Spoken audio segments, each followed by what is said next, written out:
আমন্ত্রণ জানাচ্ছি 1 মিনিটে খেলার খবরে, সাথে আছি আমি তসলিমা তিথি।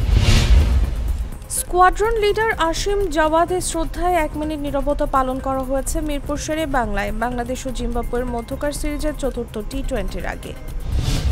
আর্জেন্টাইন ক্লাব সোল দে মায়োকে জমাল ভুঁইয়াদের বকেয়া 1,91,00,000 টাকা পরিশোধের নির্দেশ দিয়েছে ফিফা। টি-20 বিশ্বকাপে শ্রীলঙ্কার অধিনায়ক ওয়ানিন্দু হাসারাঙ্গা স্কোয়াডে জায়গা পেয়েছেন কোনো আন্তর্জাতিক টি-20 না খেলা ক্রিকেটার দুনিত ওয়াল্লাগে।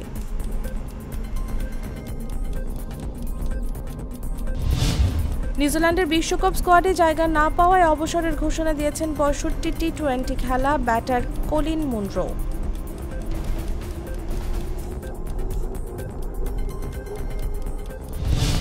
ইউরোপীয় ফুটবলের ইতিহাসে সবচেয়ে বেশি টানা 49 ম্যাচ অপরাজিত থাকার রেকর্ড গড়ে ইউরোপা লিগের ফাইনালে উঠেছে লেভারকুসেন। এখানেই শেষ করছি 1 মিনিটের খেলার খবর। ধন্যবাদ এতক্ষণ সাথে থাকার জন্য। করিম চাচা, আপনার প্রিয় মানুষদের কখনো বিপদে ফেলতে চাইবেন না স্যার। তাহলে আমাদের বিপদে রাখা কি ঠিক হচ্ছে? এজন্যই বিজলি কেবলস সবচেয়ে ভালো ও নিরাপদ। ফ্লেম রিটার্ডেন্ট পিভিসি দিয়ে তৈরি বিজলি কেবলস, নিরাপদ আজীবন।